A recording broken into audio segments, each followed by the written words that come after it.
key stakeholder organisations.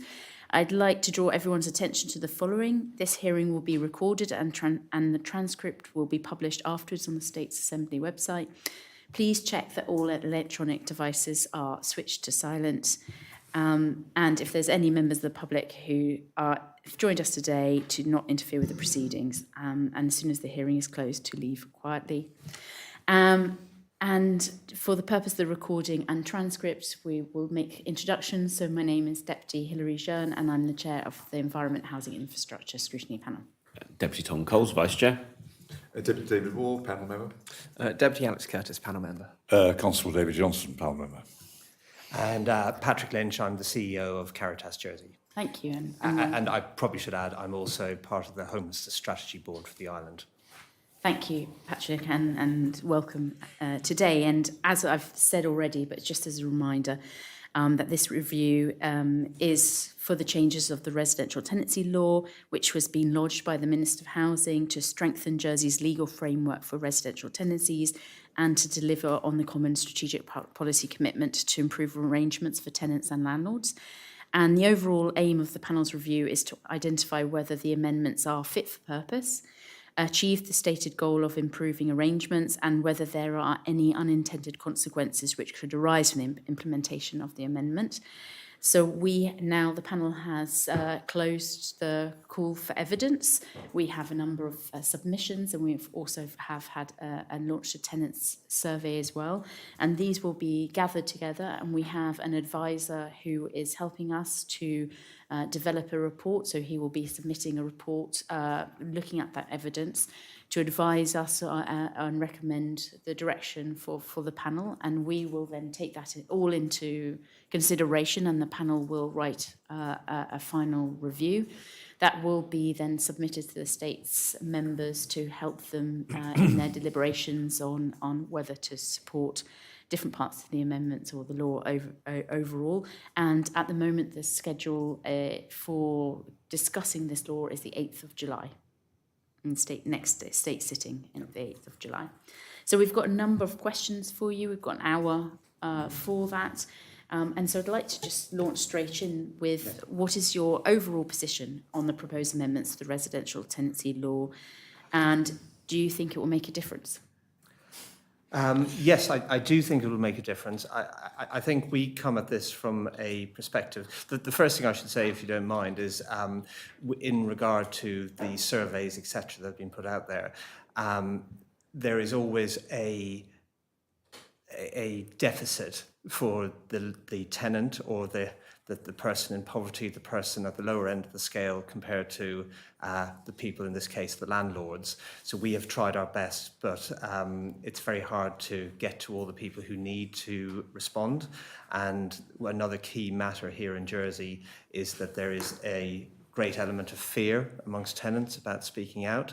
So you've obviously stated there that everything will be reviewed, but I think there has to be a weighting factor in any such review, because much as we and partner organisations will try to get to the people, that fear factor and the, for instance, the unavailability of online access for a lot of the people who really need to know what's going on in these changes, it's very difficult to get to them.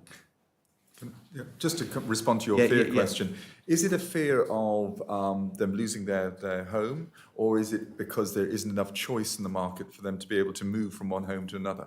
It's a fear of what will happen, the consequences, usually with landlords, because people on the lower levels of property feel they have less security, they have less choice, and they fear retribution if they ever speak out. Thank you. And we're encouraged by the fact that we have over 200 submissions from our tenant survey, and probably at the end we will count a few more to that. So we're very grateful for those who have submitted to us, and of course we will have them as anonymous. Of course. But we will take your point and advise the advisor to also take what you've said into account. But coming back to Yeah. that But point about, will it make a difference, these amendments proposed? In general terms, I think it will. I think there are elements in there that we are very supportive of. I think we come at this from a perspective of Jersey being one of the least regulated sectors in comparative jurisdictions. It's often been described to us by people that the tenancy, the rental market here is a Wild West, and no time was that more evident than during the initial COVID period and the cost of living crisis begun.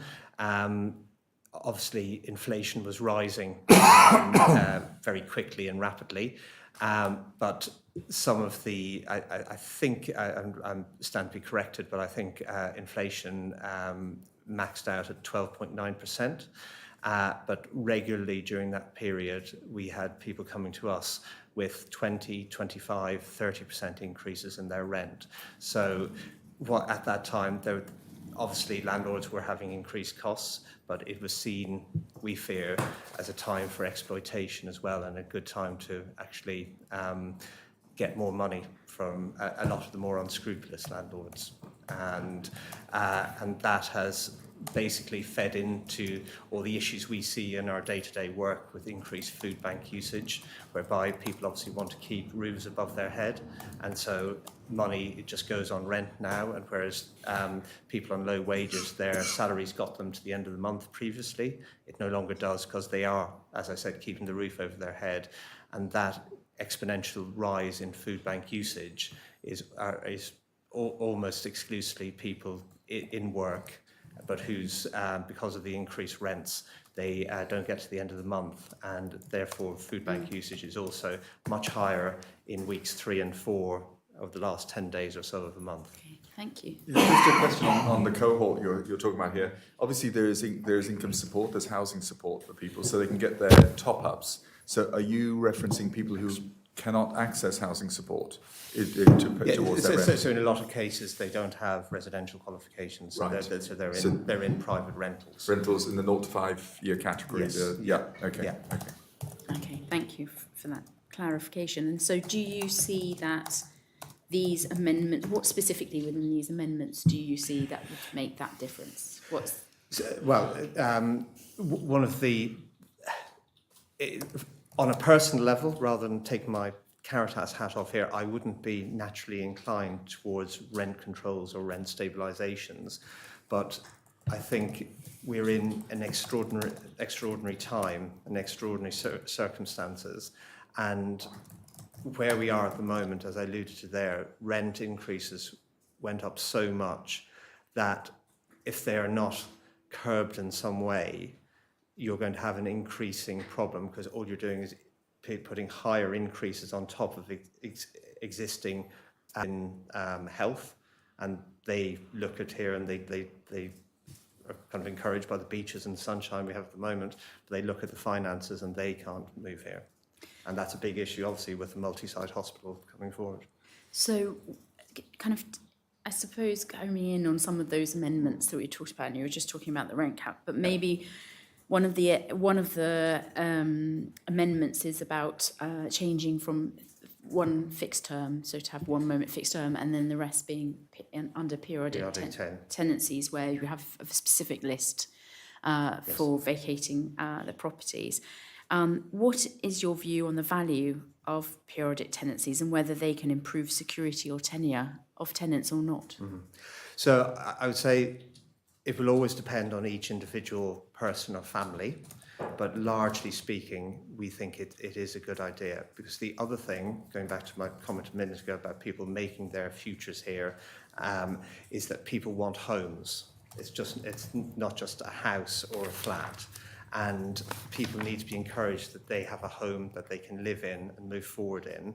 And at the moment, what we are hearing is people are scared that they're going to be out on there with their cases within a few days. And the other thing as well is looking at that society as a whole. People want houses to plan their futures, and people are putting off having children. I saw a stat the other day about the increasingly lower birth rate, and this is one of the things, because people don't have that security. They don't want to have another child. So on this specifically, I suppose it's been suggested to the panel that periodic tenancies could actually reduce the security of tenants, because we've heard from landlords and the Landlords Association that actually fixed term is something that the landlords and tenants are both, they say, of course, that fixed term is because people know, both parties know where the end date is, I suppose. Whereas a periodic tenancy potentially could be where there could be a 3-month notice or a 6-month notice, of course, within that list, but there is that danger that there could be a 3-month notice rather than knowing that you've got a fixed term of 3 years, for example. I was watching a bit of that before I came down here, and it didn't surprise me that Guy and people were saying that. But I want to be clear, it is different in every scenario. But I think one of the biggest things that people tell us is that lack of security and that lack of ability to call a building a home. And I think, largely speaking, people would value the fact that they have more security, and that periodic tenancies would suit most of our clients. Not everyone, because there are different circumstances, but we think it is, on balance, a good idea. Even though they could have this 3-month notice or 6-month notice? Well, I think the people who are going to be here for more than, say, the 9-month work permit, they are people who want to make their lives here, and they want to get certainty and security. This is the panel's discussed this with in a number of our public hearings that you've heard, an area we're very interested in understanding, because as the chair mentions, under the periodic as it's read, it introduces the rights of a landlord to end a tenancy, and key ones may be obviously failures on the rental agreement, but actually there were those including the landlord's decision to sell the property or to perform renovations that require the tenant to leave.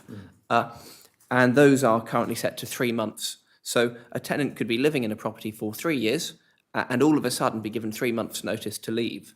And I think what we're trying to understand from those you speak to is, does that represent more security than what we especially heard from the Jersey Estate Agents Association, which was the majority of their people are on 12-month tenancies, fixed term, renewed every year. Which means within that time... They cannot break. Yeah. As I said, different people will be in different scenarios, but a lot of... And I'll be careful, I judge my words here, but there are different types of landlords, shall we say.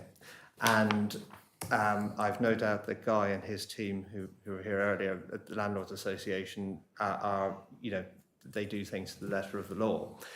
There are a lot of other landlords. Sorry, a lot is probably harsh. There are some landlords out there who perform to their own rules and regulations, and one of the questions in the survey was, do you know what your rights are, or what notice periods are?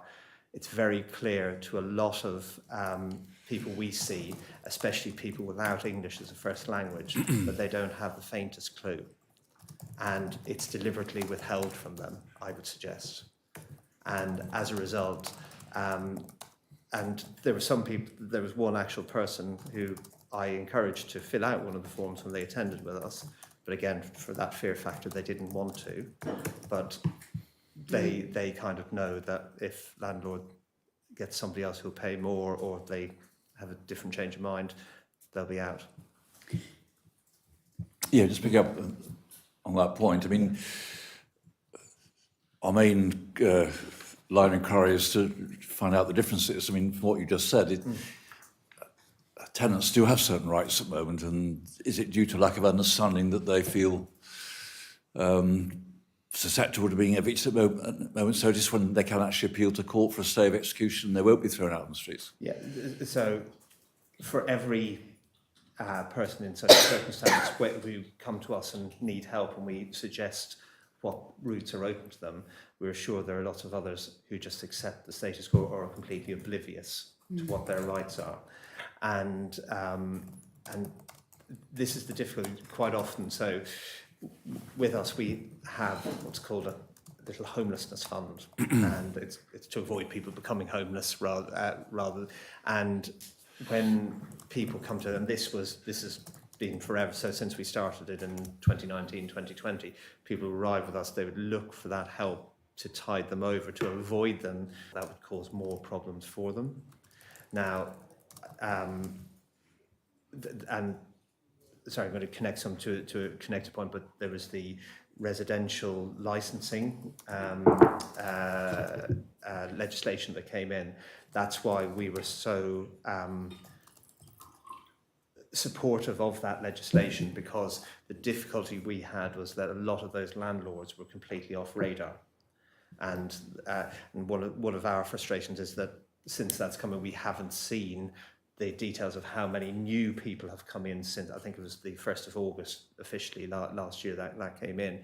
But we want to see how many people are off radar, and we still think that there are probably others who are off radar. So people are doing things in the background, but that's why when I said earlier that there's a lack of regulation here, that was one of the reasons we want to see something like that come in, so that people were on there, because there are people who are just behaving, and people are none the wiser. When you were talking about you were saying that people come to you because they've suddenly got a week left. Yeah. Is this part of the problem of, say, and it depends, I'm assuming you talk to them about, and you look at their leases maybe and say, well, see what's gone wrong. If Would you don't it mind be me interjecting just one of the things, Yeah. sometimes there isn't a rental agreement. That's one of the issues. Right. And so if there was a rental agreement, we obviously have heard the panel has heard, fixed term agreements don't necessarily have a kind of notice period at the end, where there is a time where, I mean, it's good practice that a landlord should remind a tenant that they're coming to the end of their fixed term and what would they like to do, or give them notice for that. But of course, you are saying clearly that there are landlords who don't do that. Do you think is that related to fixed term specifically, or is that because of this lack of having it written somewhere that a fixed term needs to also give a notice period, whereas a rolling over lease needs to have, in the current law, I believe it needs to give 3 months. 3 months notice. Right. So the fact a landlord is not giving a notice, it must, well, apart from not following the law, which is a different issue, if you're following the law, the where that falls down is the fixed term. I think, being honest, it can happen in both forms of tenancies, but usually what we find is people will have, if they have got the actual document that shows what kind of a tenancy they've got, is that there can be 6 month, 12 month, even perhaps 3 months, and people aren't. I don't think from some of the contracts I've seen that it would be specified that if you get to month 11 of the 12 months that there has to be a notification then of that you have to leave the property. No, there isn't currently in the law. It doesn't have. It's not safe. And I think it can be quite arbitrary. So people could be, they have a 12-month contract or 6 month, and they get to the end and they don't know what the situation is, and they hope. But I think that's what I'm trying to get at is maybe there is that situation because of a 1 week notice. It's not possible in a rolling contract. It would have to be in a fixed term. But you're talking. I think some of the things you've been saying, of course, is that saying there's some landlords that don't even follow the current law. Does that mean you think that enforcement's an issue, and actually would these amendments make any difference in that scenario? If you take the overall picture, I'm hoping, as I mentioned there, that the residential licensing will bring more of the rogue landlords onto the radar, and therefore they will be known, whereas they weren't known before. And when people are in difficulty with how I should term that is, now, if they are now on the radar, whereas they weren't before, one would hope that they are less likely to abuse their powers because they're on for one particular thing, but not necessarily the other. So my question then is, and absolutely the point the chair's making here is about a lack of enforcement. Yeah. How do they gather intelligence? How do departments gather intelligence? Is it down to Caritas to, I don't say, report rogue landlords? Because presumably you know who they are, or you get information on who they are. There's a consistency, presumably, of you go, well, it's that character again, kind of thing. Yeah. So how does a department? Because it's a bit unfair on the department if nobody ever tells them who the landlords are. You sort of, Forgive me for branching off into the residential license, but that was one of the key elements of the residential licensing, was that there was the anonymous nature that people could call in to make people aware, and the visits to the actual properties were anonymous. So there's a program of inspections that are just arbitrary, but then when somebody visits a rogue one, they don't know whether it's been called in by the individual or it's just an arbitrary one. Right. But do they currently ask for information around the leases, etc.? You mean if we're talking about I have to confess, No. I don't know what they do. But what we have found is probably not as much of an uptake on that anonymous calling in, but we have had 2, maybe 3 who have been felt freer to report the conditions they have, whereas previously they weren't. Sorry, just following on for that, and I welcome your deviation onto the licensing as on the panel which looked into that. I mean, the basic question is: Are you getting further? Has it had, as far as you're concerned, has it had the desired effect? Are they getting few revenge eviction concerns? I think we've seen a little evidence of it being used as it was intended. I don't think there is as much focus on certain elements of it as we expected when the review was taking place and then it was being debated by yourselves in the States.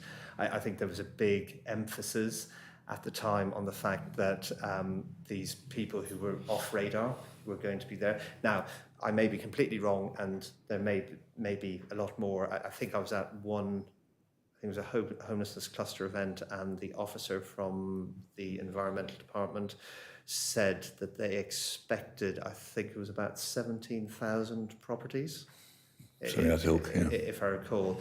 But what he wasn't able to answer was that they had 16,500 and they had estimated an extra 500 that they didn't know about previously. We didn't get that stat, and we haven't found out any information on how many inspections they've done since the 1st of August deadline. So I'm waiting to see some of that data. And there was actually a homelessness cluster this morning, but there was no. I think on this, I think if we're turning back to the actual kind of the other side of things, that's about the health and safety of the property, and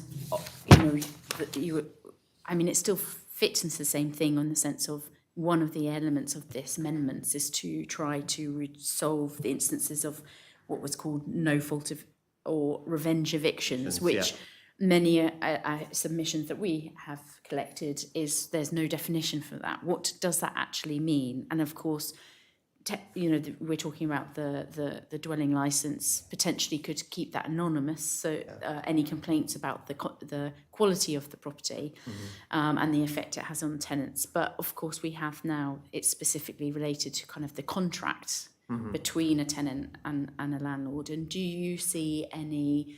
Have you seen any evidence that those kind of discussions around leases or not discussions on those negotiations, or when one lease finishes and another one starts for the same tenant, that there is no fault and revenge evictions? And what is your experience and situation around those?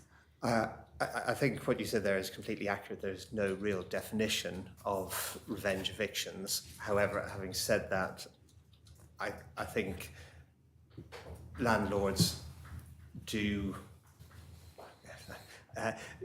find ways to get rid of tenants if tenants ask too much or pursue too much. So I think that has happened historically, and it's still happening at the moment. Okay, thank you. But again, I do note and accept, and I know this, seen this discussed many times, it's very hard to gauge exactly what that is, and I don't think you're ever going to be in a position where you can quantify it completely. Yes, and also every element could be different, as you've said before. You've said it is very difficult to also at the beginning of your hearing. I don't want to put words in your mouth, but you said it is difficult to kind of define it in a wider sense, because every situation could be different. The fear factor that doesn't allow people to come forward. I suppose one of the challenges of the old law, or the law as it stands, and the potential amendments, is those elements of reporting. So you say at the moment, you found that I think you said before that a lot of your people that you see might not even know where to go or their rights as they stand. Yes, yeah, it's a strange one. Some people may come to us from, I suppose the old route was citizens' advice, but citizens' advice is sometimes seen as an arm of government, for rightly or wrongly. And one of the things why people, especially from minority nationalities, historically came to us was that the Caritas name is far more well known in parts of Europe, Africa, than it is in Britain or Ireland generally. And we also have people who speak different languages. But the one thing I say, and I'm certainly not a linguist myself, but my colleagues say that people from our minority nationalities are very reticent about coming forward, and so there may be issues with the landlord, there may be issues with rent, etc. That is why, when I said to you a few minutes ago, people often came on a Friday, and the issue may be coming to a head on a Monday. That's because it was only when the reality of their situations is laid bare, and there is, 72 hours. That's the only reason. And what kind of, if you could maybe expand on the causes of this breakdown in relationship between tenants and landlords. We've been hearing many submissions that landlords want to have tenants for a long time. It's they don't want the turnover because they want to be able to have that consistency. So what have you what in your experience, what is the cause of those breakdowns? So I wouldn't necessarily call it a breakdown. Firstly, there will be, I can empathise with landlords who want to have continuity as well, and that's when there's a good relationship, people are doing everything by the book. But there are a lot of people who come here to make better lives for themselves. They can come here with very little. They're looking for employment. They get employment. Sometimes that employment may be off the books, and therefore their rental agreements are as well. And you could have, there's one instance where there were 16 people in a flat, probably for about 4 or 5. So people get them in, and then if you question something, so say, where's my contract, etc., where there's no contract, there's always somebody else to fill the 16th place if you're told to go, and that's a lot of what we see, and that's not going to happen in a lot of cases, but there are a lot of people who come here on low wages, just looking for some sort of employment and some kind of life, and these are the realities of how they live here. Could I just ask, given the severity of those extreme cases Yes. that you do encounter. Yeah. Does the law go far enough in creating the powers to actually deal with these scenarios and actually make it, back to the point about enforcement, workable? Because that's something I'm sure, regardless of which law's in place, that's not something I'm sure most people would want to see. That level of overcrowding and abuse. But again, it goes back to the fear factor that I was saying. Will people call that out? Will they be willing to be the ones who put their heads above the parapet? And unfortunately, that's not the case. So my guess is it never comes to a head because people are too fearful of what the alternative is. It takes a lot of courage to you be the one who's the trailblazer on this, especially when you don't have much money, you've come from hundreds or even thousands of miles away. So there's the other question on the other side of that then, because if they're afraid to put their head above the parapet, do you think that the consequences that are being drafted to go into this law for the bad landlord, do you think they go far enough or are too far to prevent that having to be the reason for someone to put their head above the parapet? Are they enough to scare someone in line? Scare the landlord in line? Yes. It's a good question. On first reading of it, I remember the note I made was it was quite measured. I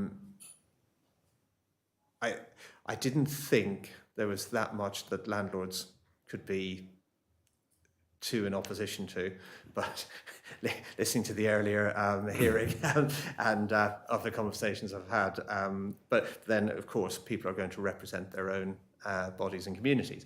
But to me it seems quite measured, and you'll probably come on to it in a second.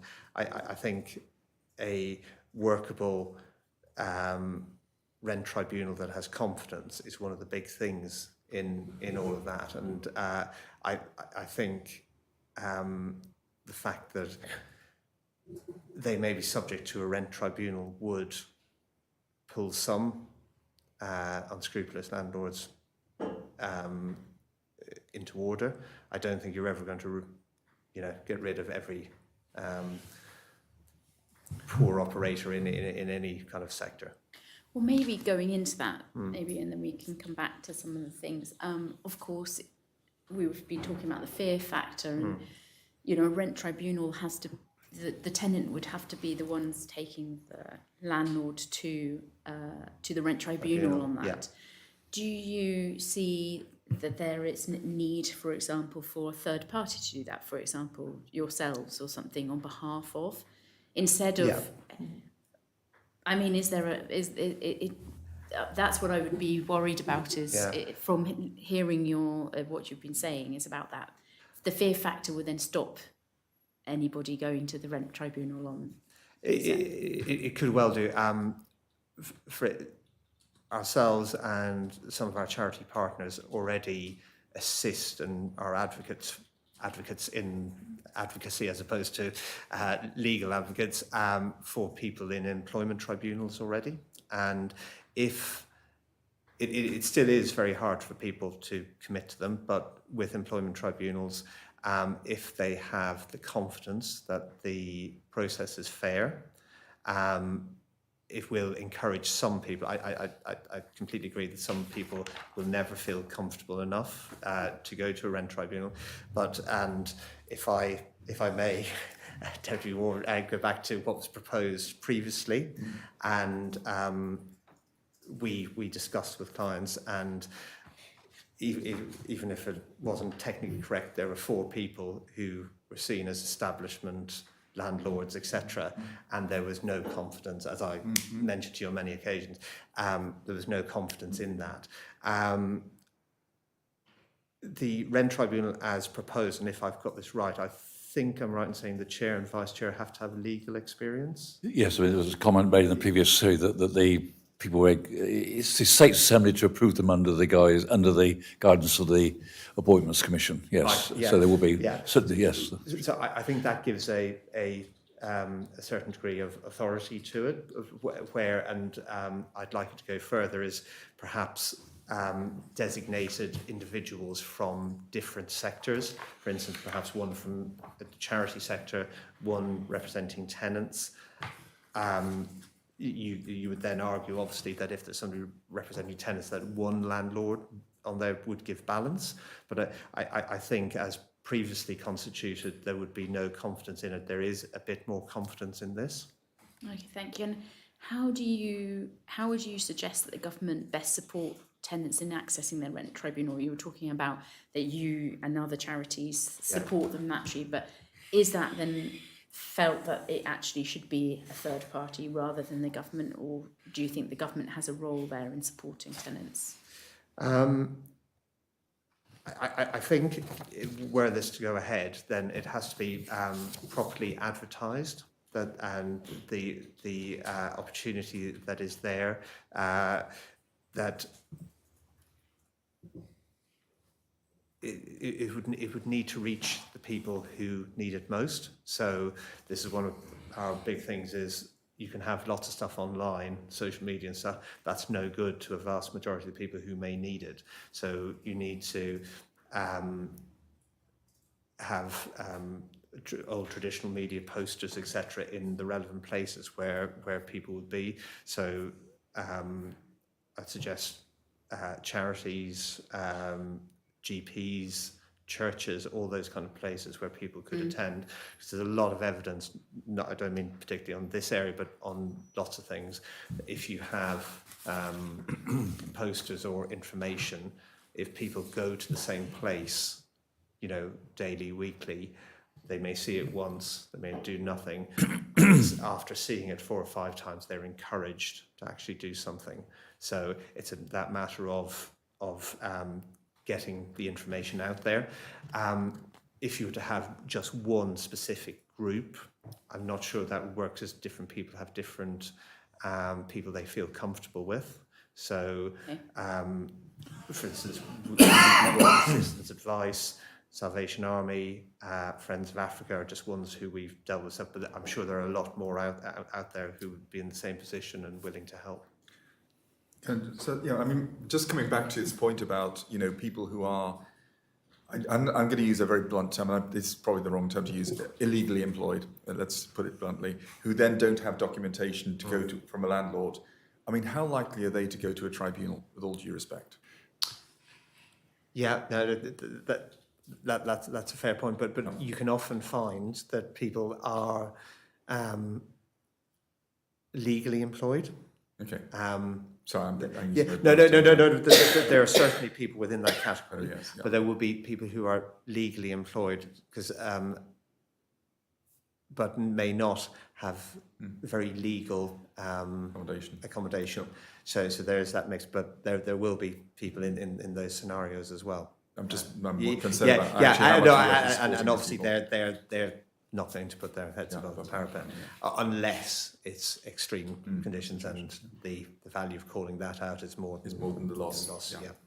And going to the rent cap, what is Caritas's view on that? And do you feel the 5% or RPI is proportionate and fair for tenants in the private sector?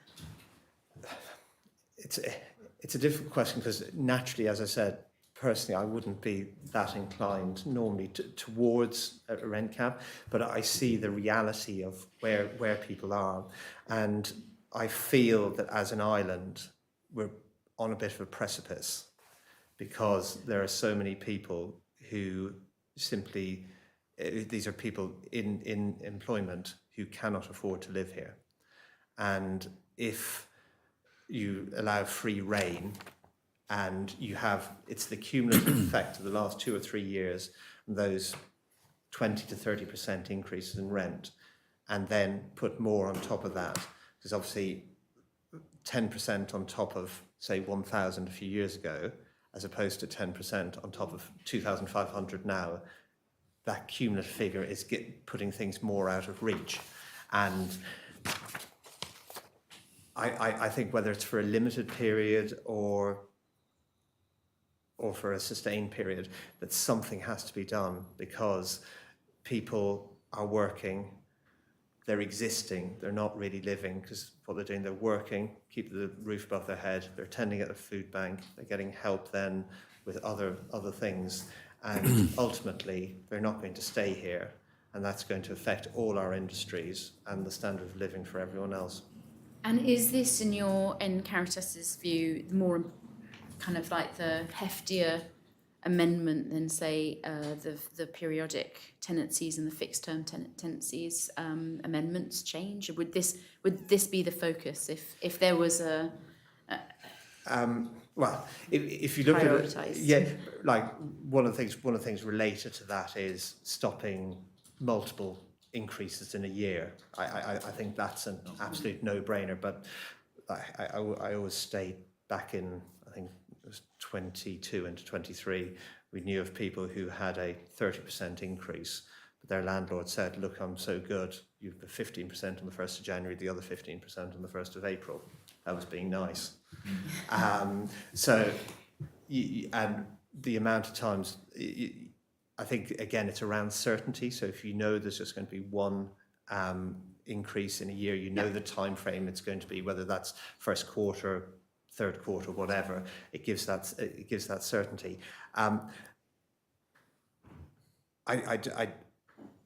know there could be unintended consequences of rent controls, and the evidence is mixed, shall we say, elsewhere, of rent controls, whether they work or not, or rent stabilisation, as it's called. But our fear is that if nothing changes, where are we going to be as a society, and where are individuals going to be? And that's the concern. Thank you. Just want to run the counter argument. And obviously, the counter argument from JLA, as Jesse Sutherland Association, is that actually what you're going to end up doing is chasing landlords out of the market. Therefore, you constrict supply. Therefore, rents will go up. QED.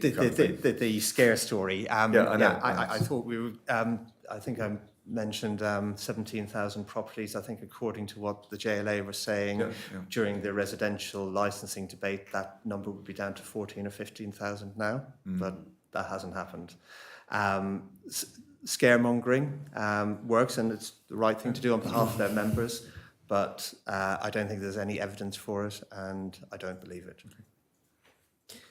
Do you ever receive feedback from tenants, not just about for people who want to build their futures here, because a lot of those new supply are what some people have termed suspended boxes here in town. And what we need to see is more being built out in the rural parishes to allow people who are in a suspended box who can't build their family to be able to move out. So there's a huge bit of work there that needs to happen. But there are lots of people who we see who would like to start a family or perhaps increase the size of their family, and that's not possible at the moment. Okay.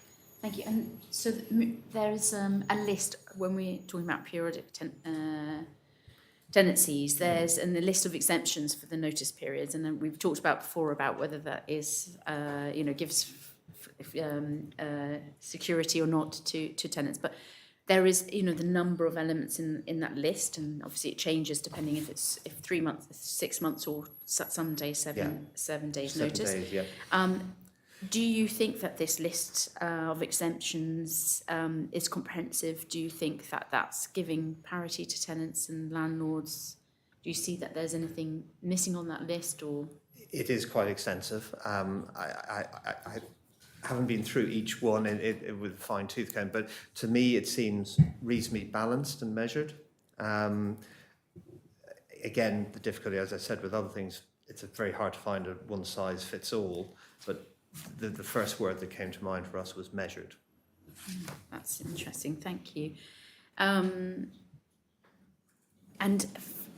going on to, I think, more about the communication and how these amendments were developed by the government. Were you involved, Caritas Jersey, involved in those, or as part of groups involved in the developments of these amendments? Not really. I think going back to when Deputy Ward was the minister, we tried to again provide the ability for tenants to feed in as a counterposition to the more organised landlords and other organisations. there was a submission to your review from the homelessness strategy board. A lot of elements went into that. I perhaps wasn't comfortable with some of the stuff in there, but as a group, that was what was in there. I think our focus has always been just to try and tease out, because of the difficulty of teasing out the opinions of tenants, and to give a voice to tenants who we feel probably are less organised than the JLA and other organisations, estate agents, and to give voice to them to try and put their position across. That's been our ultimate. So does that mean that, of course, you've mentioned you met the former housing minister, but have you met the current housing minister in this capacity to discuss these particular amendments as part of a group? Yes, as part of a group, yes. The homelessness cluster, and I'm not sure the exact name of the other homelessness and housing group that meets kind of once a quarter or so. And do you think that the amendments that reflect the discussion that was had there? Do you think there were a discussion of substantive input, or was it more of information? Well, I suppose there was some input early on, to just thoughts and opinions from various groups, and then we were presented, I think, around March timeframe with the proposals, and we've had the opportunity to discuss and agree and disagree, and try and find out more information on them. Do you also believe in, of course, you're reflecting some of the evidence you're hearing from from tenants? Do you think there's been adequate communication with the public about the proposed changes? I'm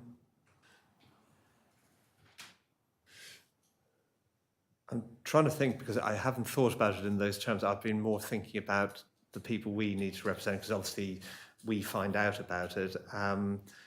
Were I to ask my wife how much she knows about it, I'm not sure that she would know a huge amount. But when people come to you, do they know about it? Some do, some don't. And why do you think that is? Like, is it related to? What is it related to? Some people will listen to the traditional media. So some of our clients won't have tablets or iPads or whatever to watch Netflix. They'll have Freeview at best, and a lot of them tend to listen to the radio in the morning, and they'll hear about things on there, and they'll come in when they're attending the food bank or just coming in for other support, and they'll say, what was such and such on about this morning? What's this about? So there are some people who have a genuine interest in what's going on. There are other people who would be oblivious and don't tend to listen or watch traditional forms of media, and probably don't have the access to social media either. So it's a very mixed picture. Okay, and do you think that means if and when changes and amendments are proposed, that there needs to be more information for tenants to understand their rights? I think more information is always good. How far it gets and extends is a difficult question. We would love that the more information we can get, and our walls are plastered with information because of that. What I was saying earlier, people see it the first time, they ignore it, second, third time, but they will start to take it on board. We always have the discussion as well that a lot of people who are perhaps in situations where they need assistance on these matters don't have English as a first language. So it's very much got to be the information in different languages. And I think with the survey on this, we had some in Portuguese, but Polish, Romanian, and more so with the changing makeup of the demographics of the island and of the migrant workforce. Swahili and Filipino are hugely important, because a lot of people we see come from those communities. And I think I'm right in saying if you got those done. Thank you. And you've talked a lot about the most vulnerable in our society, and ones that you've seen and you're supporting.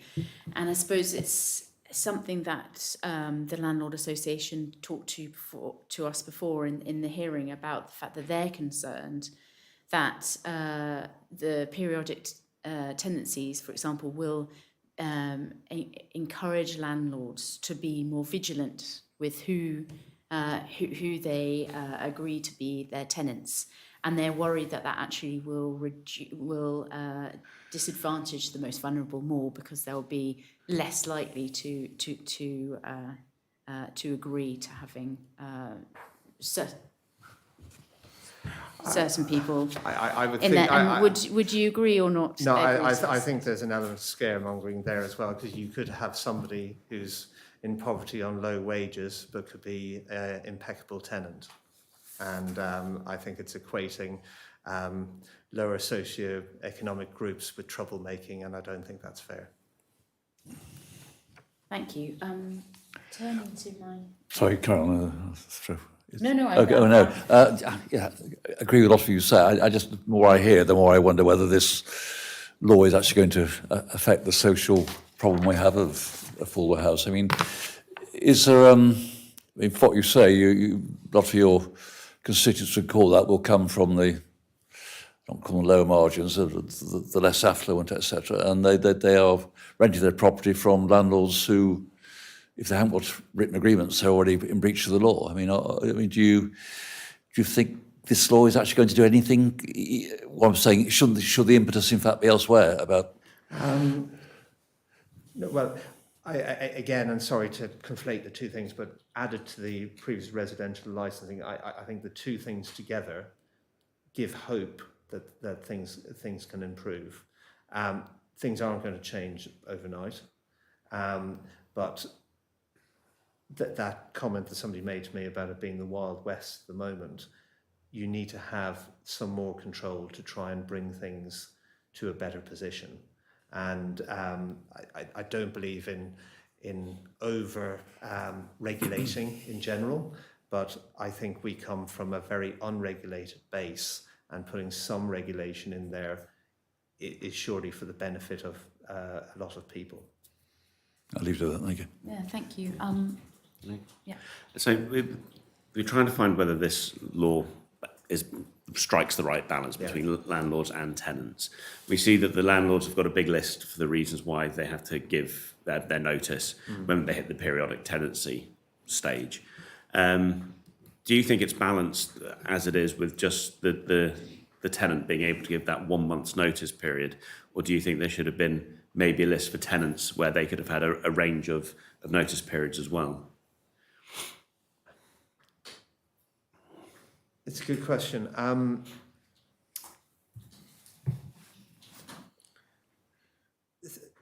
I think one of the issues for some tenants here is they may have contracts, work contracts that limit their time here, or they could be given very short periods to vacate the island, and therefore sometimes like 1 month may be too much for them, because we do see in certain circumstances people being given 7 or 14 days to leave the island.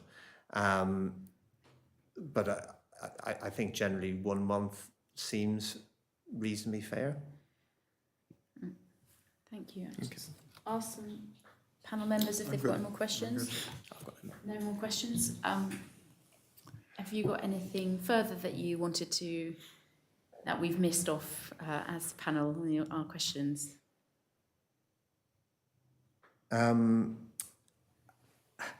I suppose the one thing, whereas we were talking about a lot of these off radar landlords, etc., but I wouldn't just say that they are the only people who don't behave correctly at the moment. There is seen a lot of evidence during COVID especially of people in the more affluent housing market who were known to people we know, who used it as an excuse where there were no mortgages involved to levy big increases.